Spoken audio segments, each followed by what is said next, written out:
Yo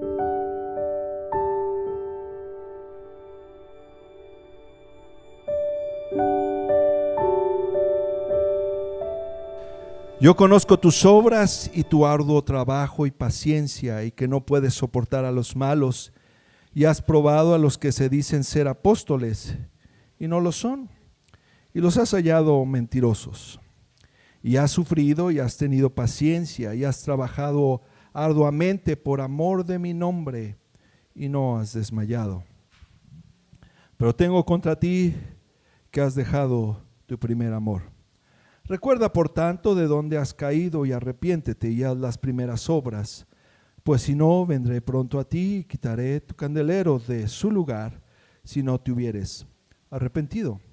Pero tienes esto, que aborreces las obras de los nicolaítas, las cuales yo también aborrezco. El que tiene oído, oiga lo que el Espíritu dice a las iglesias. Al que venciere, le daré a comer del árbol de la vida, el cual está en medio del paraíso de Dios. El Señor nos quiere dar de la abundancia del árbol de la vida, gloria a su santo nombre. Al que venciere, todo aquel que es vencedor, el Señor está dispuesto a darle de la abundancia. A veces nos preguntamos por qué no tenemos la abundancia del Señor, por qué no tenemos la abundancia de vida. Y no solamente estamos hablando de las cosas espirituales, porque lo natural es un tipo de lo espiritual. Ciertamente vienen problemas, vienen pruebas, Dios nos lleva a ciertas esquinas del pobre, del huérfano, la viuda, el extranjero, pero son etapas nada más. Un cristiano no puede vivir en derrota, un cristiano no puede estar siempre sometido bajo las garras del enemigo, con pobreza, con aflicción permanentemente, sino que el Señor nos lleva a diferentes lados, nos lleva a diferentes esquinas, pero de ahí nos saca el Señor victoriosos. Por eso el Señor nos dice: al que venciere, yo le daré de comer del árbol de la vida. Esta suficiencia, esta abundancia que el Señor tiene para nosotros. Y les digo, no solamente está hablando espiritualmente, sino quiere bendecirnos en todos los aspectos. Pero ¿qué pasa? Hay un requisito aquí. Ya hemos visto acerca de esta iglesia, ¿verdad? Todo, conozco tus obras y tu arduo trabajo, etcétera, etcétera. El Señor no está, ciertamente busca un fruto y busca trabajo y busca que estemos haciendo la obra del Señor y haciendo todo esto que nos atañe a nosotros como cristianos. Pero no solamente eso, en el versículo 4 y 5.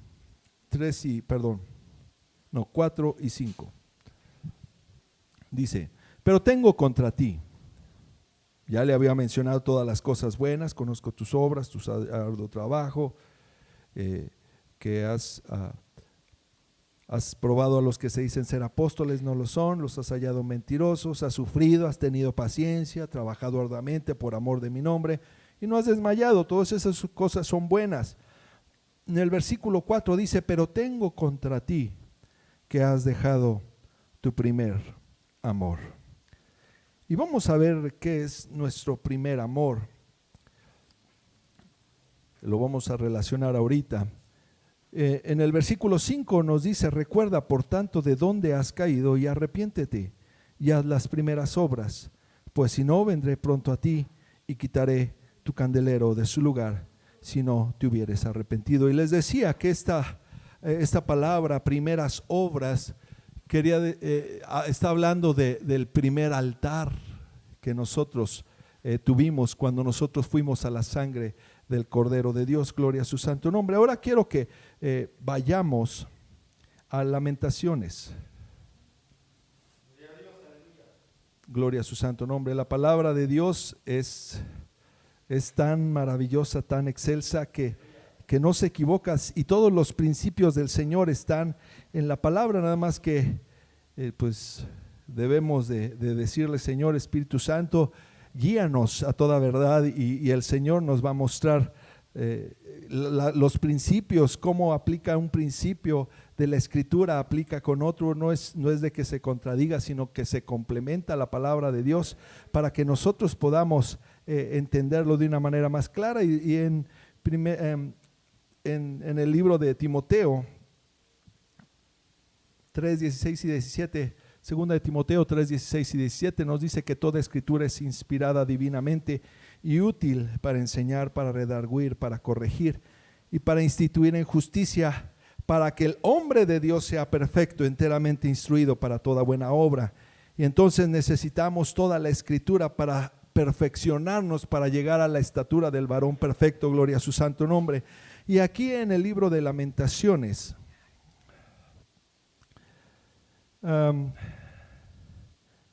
todo este capítulo 5,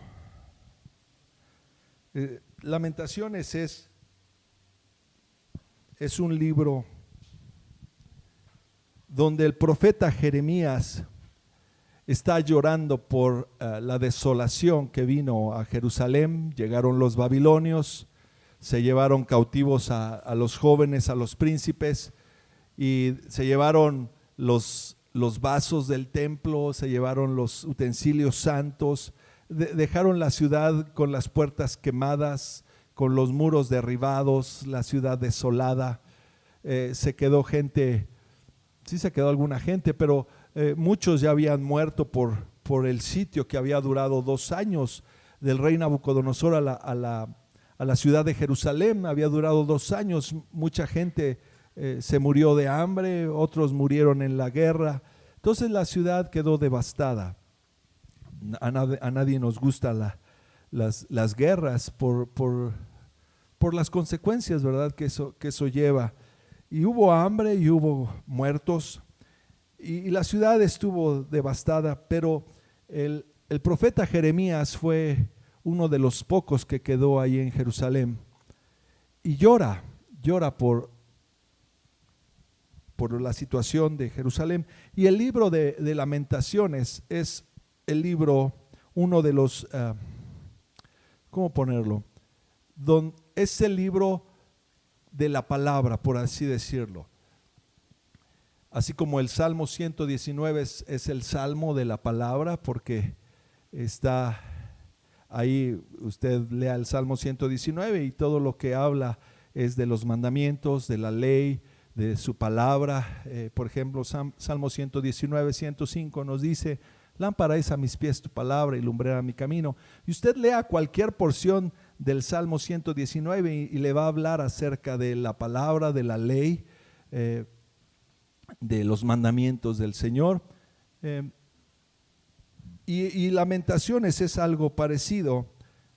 Todos los capítulos de Lamentaciones son como un acróstico, empiezan con una letra del alefato.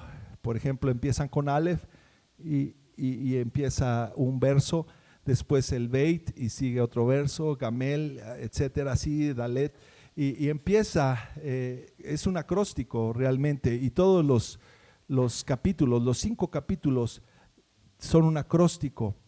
Ciertamente está hablando el profeta Jeremías, pues llorando por la destrucción del pueblo, pero también confiando de que la palabra de Dios se va a cumplir, gloria a su santo nombre. Y no es otra cosa, el lenguaje hebreo fue dado por Dios, la escritura hebrea, toda la palabra fue dada por Dios. Entonces él está confiando en las promesas de Dios y es lo que debemos de hacer. Ciertamente viene desasosiego a nuestra vida, vemos todo el temor. En esta semana hablábamos con una hermana, gracias a Dios aceptó a Cristo, y sentía mucha depresión, sentía mucha carga, mucho desasosiego, y le decíamos que nuestra alma ve todo el entorno, ¿verdad? Todo lo que está pasando espiritualmente, como este espíritu de muerte empieza a rodearnos, nuestra colonia, si lo pudiéramos ver nosotros con nuestros ojos espirituales, veríamos cómo el enemigo se está moviendo a través de esta epidemia, no solamente en el mal físico, sino en todo el ambiente espiritual de muerte que se está moviendo alrededor de nosotros. Pero sabe una cosa, como decía el salmista David: ¿por qué te abates, oh alma mía, y te conturbas dentro de mí? Espera en Dios, porque aún le tengo que alabar. Espera en Dios, espera en sus promesas, confía en su palabra. Y es lo que el profeta Jeremías hacía aquí, a pesar de que veía la desolación, a pesar de que veía todas las ruinas. Él estaba confiando en las promesas del Señor, que Dios iba a cumplir su promesa de traer el pueblo de regreso, porque Dios lo había prometido, diciendo que iba a irse en cautividad. Pero a pesar de eso, si su pueblo, donde su nombre es invocado, doblare sus rodillas y se humillare y se volviere de sus malos caminos, entonces Dios oirá desde los cielos y dice: y yo los traeré de todas las partes del mundo y volverán a congregarse en Sión. Gloria a su santo nombre. Y el profeta Jeremías podía ver en la palabra de Dios proféticamente que esa palabra se iba a cumplir. Ya no le tocó a él verlo, pero él confiaba en la palabra de Dios. Y leemos aquí en Lamentaciones, gloria al Señor. Leemos, no vamos a leer todo el capítulo 5, nada más vamos a leer versículo 20.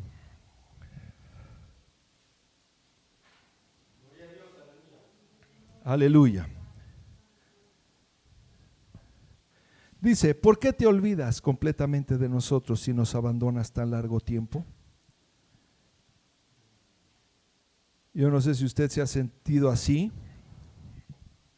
Viene la enfermedad, viene el dolor, y uno le dice al Señor: ¿por qué te olvidas completamente de nosotros? ¿Por qué nos abandonas tan largo tiempo?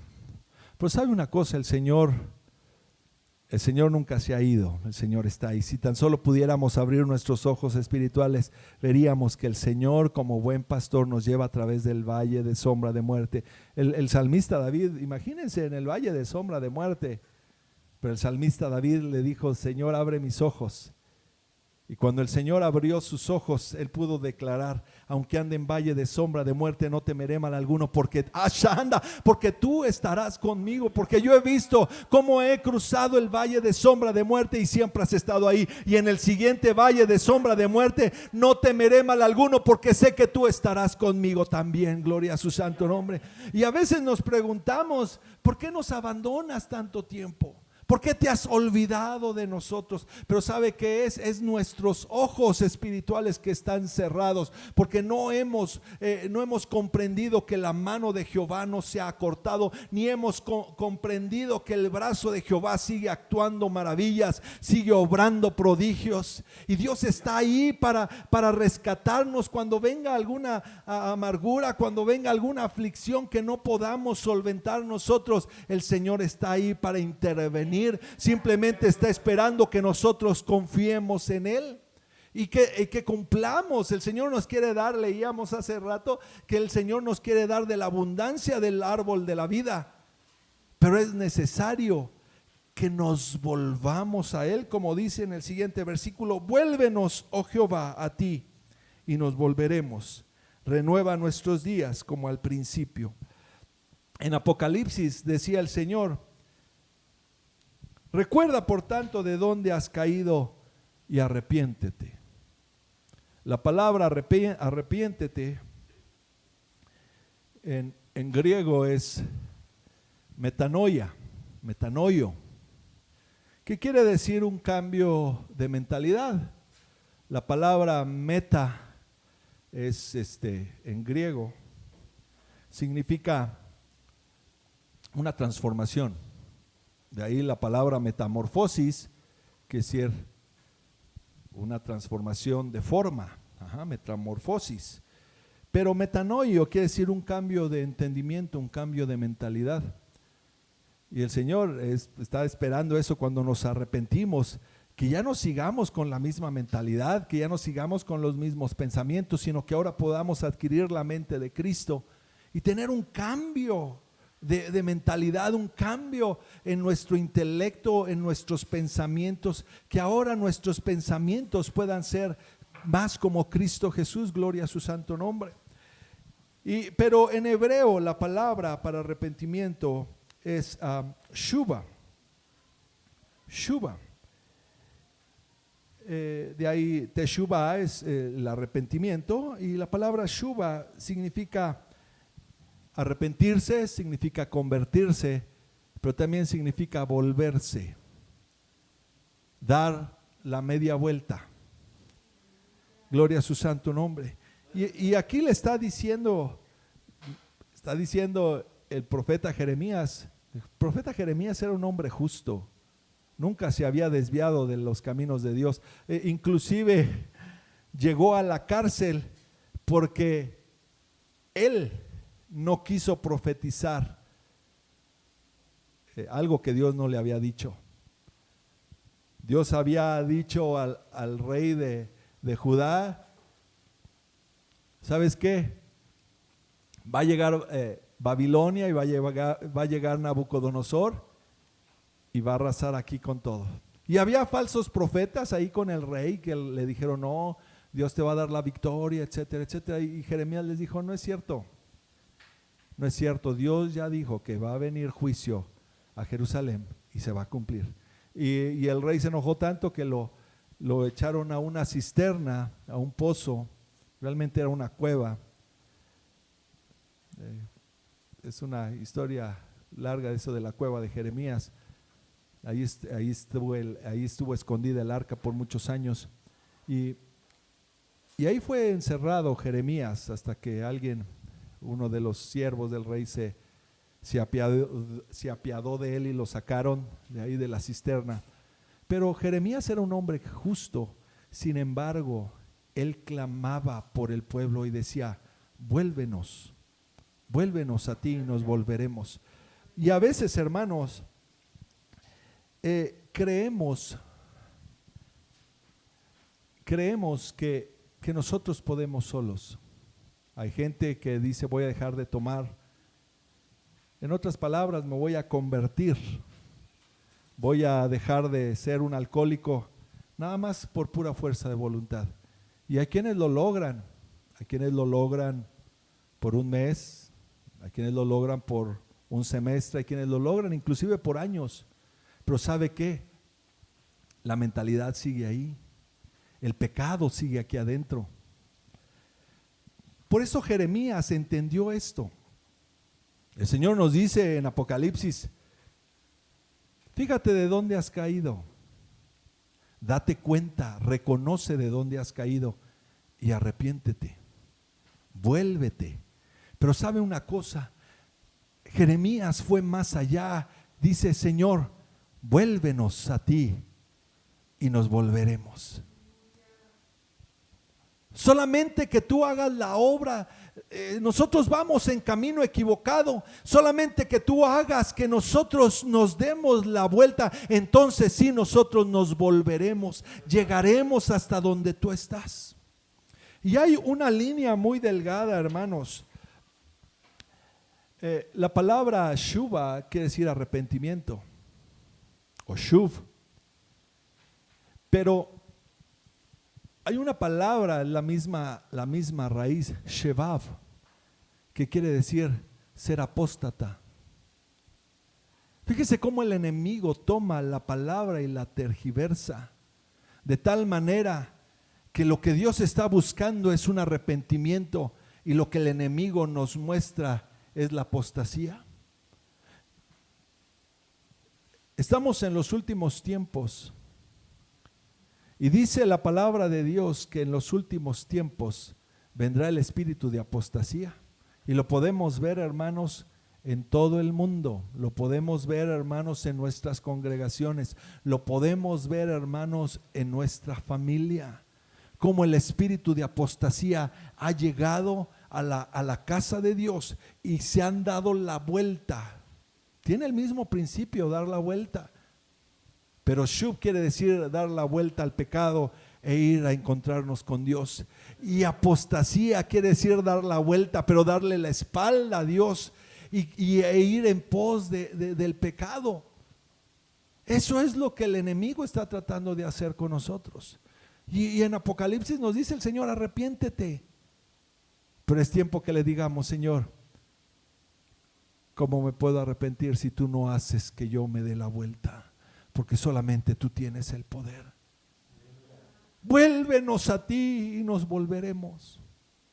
Vuélvenos a ti y nos volveremos. Y no solamente dice eso, renueva nuestros días como al principio.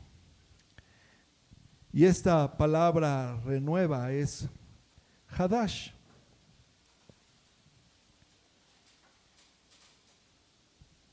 Hadash, que quiere decir componer, quiere decir rejuvenecer, quiere decir renovar, quiere decir reparar, restaurar. Vamos a Crónicas, ya me perdí aquí, ahorita vamos a ver un ejemplo en Segunda de Crónicas, capítulo 15.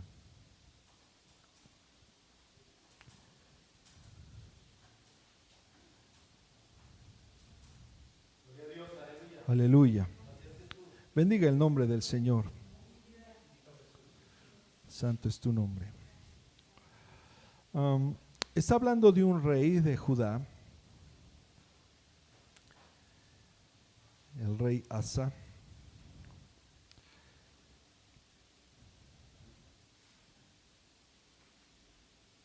Aleluya.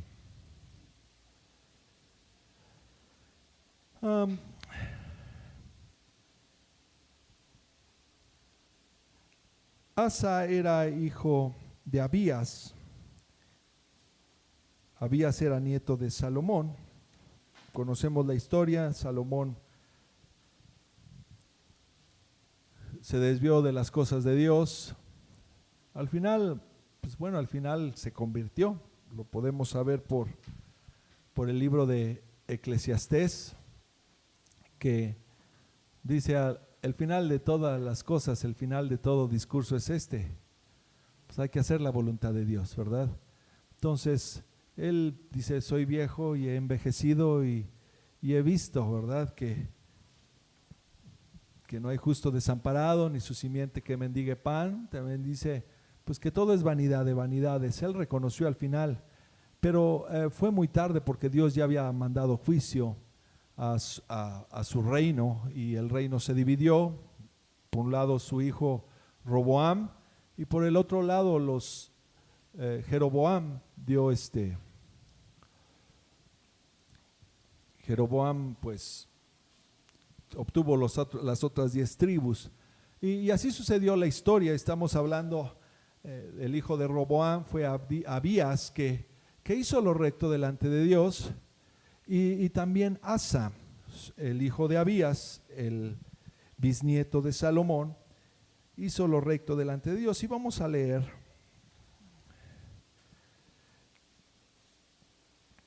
todo lo que hizo Asa desde el capítulo 14. Gloria a su santo nombre.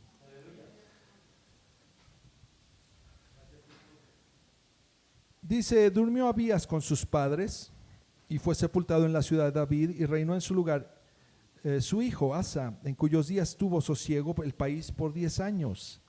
E hizo Asa lo bueno y lo recto ante los ojos de Jehová su Dios, porque quitó los altares del culto extraño y los lugares altos, quebró las imágenes y destruyó los símbolos de acera. Y mandó a Judá que buscase a Jehová, el Dios de sus padres, y pusiese por obra la ley y sus mandamientos. Quitó asimismo de todas las ciudades de Judá los lugares altos y las imágenes, y estuvo el reino en paz bajo su reinado. Y edificó ciudades fortificadas en Judá, por cuanto había paz en la tierra, y no había guerra contra él en aquellos tiempos, porque Jehová le había dado paz. Dijo por tanto a Judá: edifiquemos estas ciudades y cerquémosla de muros, con torres, puertas y barras, ya que la tierra es nuestra, porque hemos buscado a Jehová nuestro Dios, y lo hemos buscado, y él nos ha dado paz por todas partes. Edificaron pues y fueron prosperados. Tuvo también Asa ejército que traía escudos y lanzas, de Judá 300,000 y de Benjamín 280,000 que traían escudos. Y entesaban arcos, todos hombres diestros, y salió contra ellos Sera, etíope, con un ejército de millones y 300 carros, y vino hasta Maresa. Entonces salió Asa contra él y ordenaron la batalla en el valle de Cefata junto a Maresa.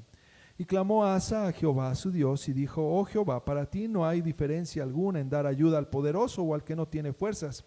Ayúdanos, oh Jehová Dios nuestro, porque en ti nos apoyamos y en tu nombre venimos con este ejército. Oh Jehová, tú eres nuestro Dios, no prevalezca contra ti el hombre. Y Jehová deshizo a los etíopes delante de Asa, delante de Judá, y huyeron los etíopes. Y Asa y el pueblo que con él estaba lo siguieron hasta Gerar, y cayeron los etíopes hasta no quedar en ellos aliento, porque fueron deshechos delante de Jehová y de su ejército, y les tomaron muy grande botín. Vamos a hacer aquí un paréntesis. Ahorita nos saltamos unos versículos al capítulo 15, pero dice que vino Asa, hizo lo recto delante de Dios. ¿Qué fue lo primero que hizo?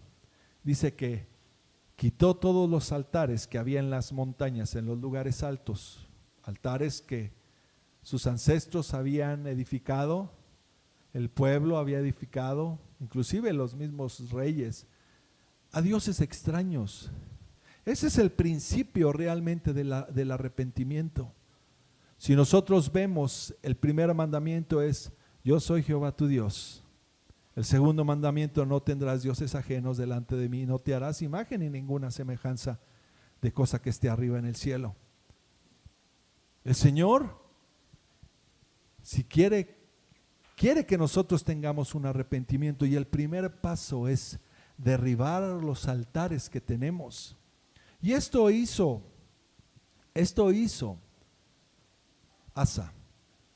Y por supuesto, cuando uno está buscando la voluntad de Dios, cuando uno está buscando la dirección de Dios, ciertamente vienen las bendiciones de Dios. Dice que Dios prosperó a Asa. En otras palabras, Dios le dio de comer del árbol de la vida, de la abundancia, y hubo paz y hubo gozo y había prosperidad en Judá. Pero sabe que el enemigo no se va a quedar quieto.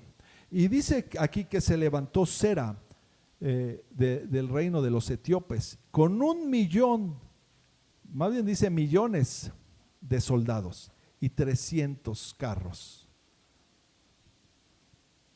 ¿Por qué fue esta guerra? ¿Por qué se levantaron? Los etíopes estaban muy lejos.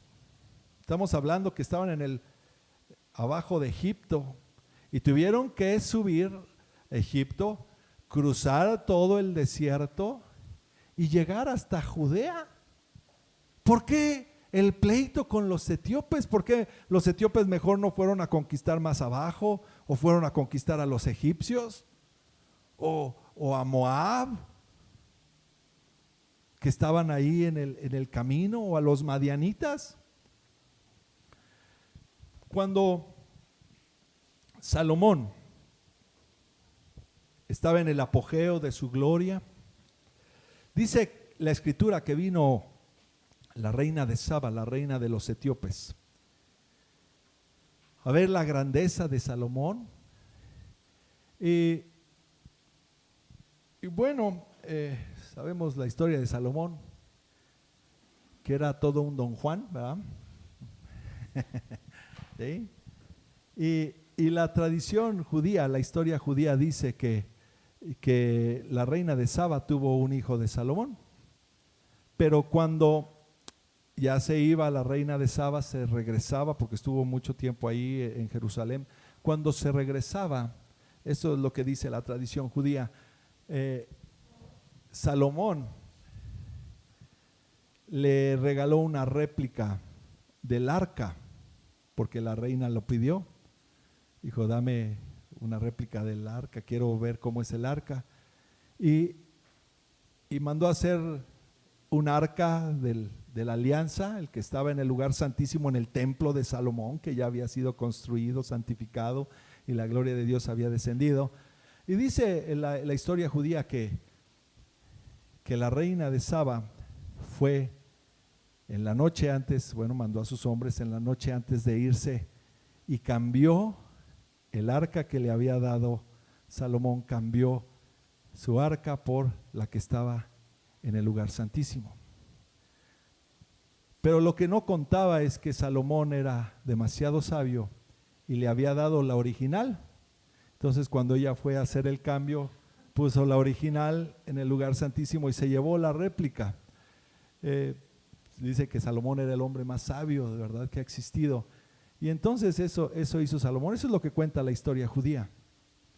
Y la guerra de los etíopes, estamos hablando 3 generaciones después, estaban buscando la gloria porque ellos vieron que ciertamente tenían el arca, pero no había la prosperidad, no había esa abundancia del árbol de la vida, no había esa abundancia que dice el Señor en Apocalipsis, también dice: al que venciere yo le daré de comer del maná escondido, el maná escondido que está dentro del arca, gloria a su santo nombre.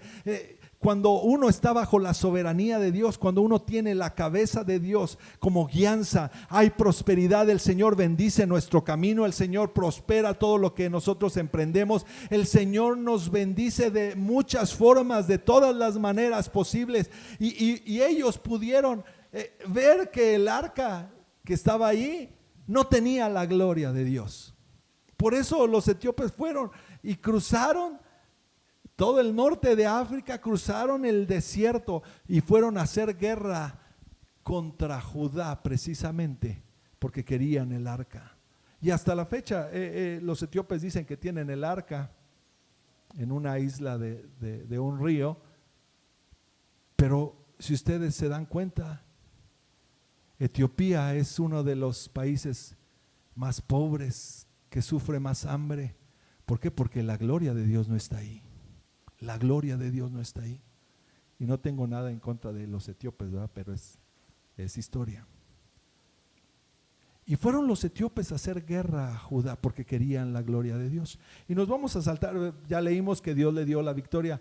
Fíjense, con 1 millón de soldados y 300 carros. El pueblo de Judá dice que tenía 300,000 soldados y Benjamín tenía 280,000. Menos de la mitad de lo que tenían los etíopes. Pero aún así Dios deshizo las huestes de los etíopes. Dice que los corretearon hasta Gerar. Y Dios bendijo, en su regreso tuvieron grande botín, etcétera, etcétera. Y vamos a saltarnos al capítulo 15, que es a donde quiero llegar.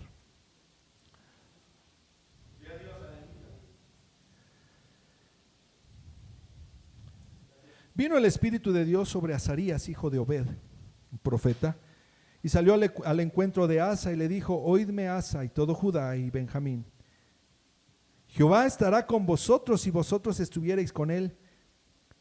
Si le buscareis será hallado de vosotros, mas si le dejareis él también os dejará. Muchos días ha estado Israel sin verdadero Dios y sin sacerdote que enseñara y sin ley. Pero cuando en su tribulación se convirtieron, ¿en su tribulación qué? Se convirtieron a Jehová, Dios de Israel, y le buscaron, él fue hallado de ellos. En aquellos tiempos no hubo paz, ni para el que entraba ni para el que salía, sino muchas aflicciones sobre todos los habitantes de la tierra. Y una gente destruye a otra y una ciudad a otra, porque Dios los turbó con toda clase de calamidades. Y esta palabra calamidades es tzara,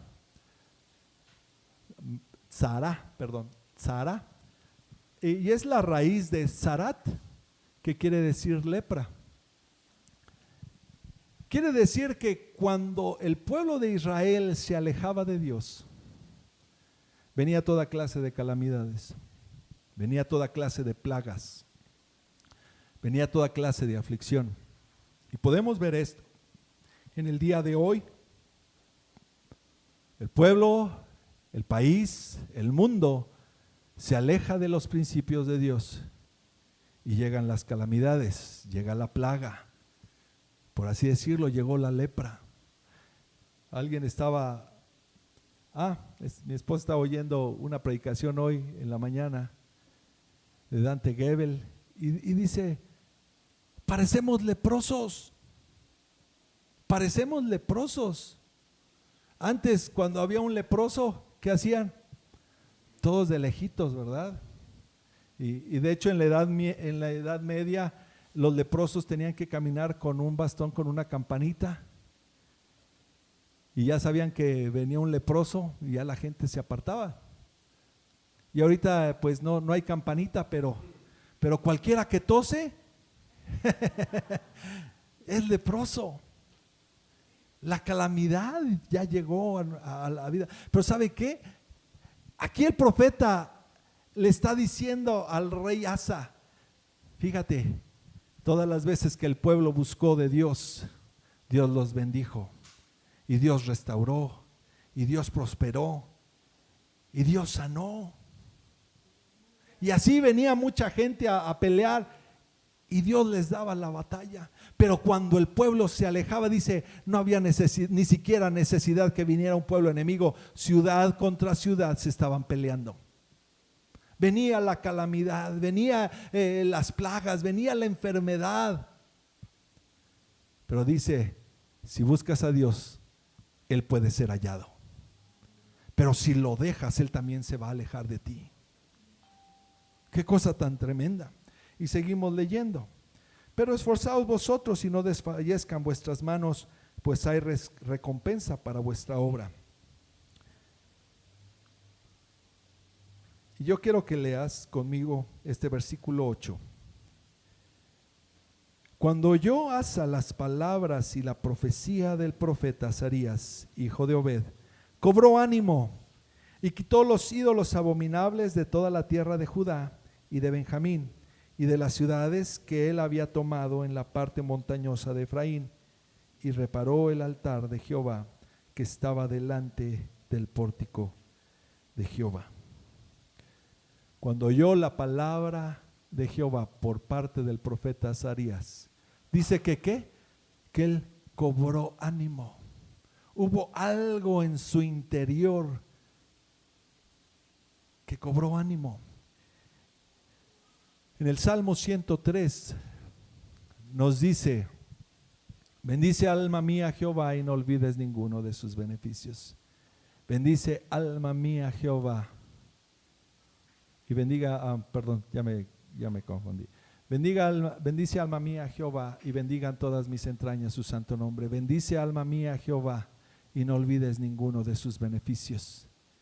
Y ahí empiezan los beneficios. Él es quien perdona todas tus iniquidades. Él es el que sana todas tus dolencias, el que rescata del hoyo tu vida, el que te corona de favores y misericordias, el que sacia de bien tu boca, de modo que te rejuvenezcas como el águila. Y esta palabra rejuvenezcas es Hadash, renovarse.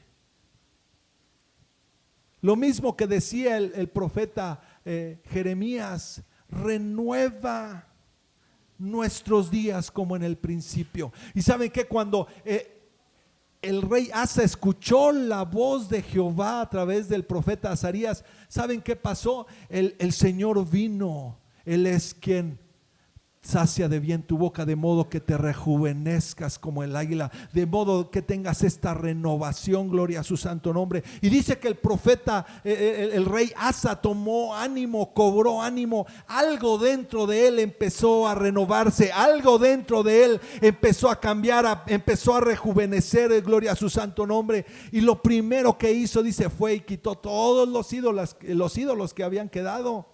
No lo había quitado todos, porque también había conquistado unas ciudades nuevas en Efraín.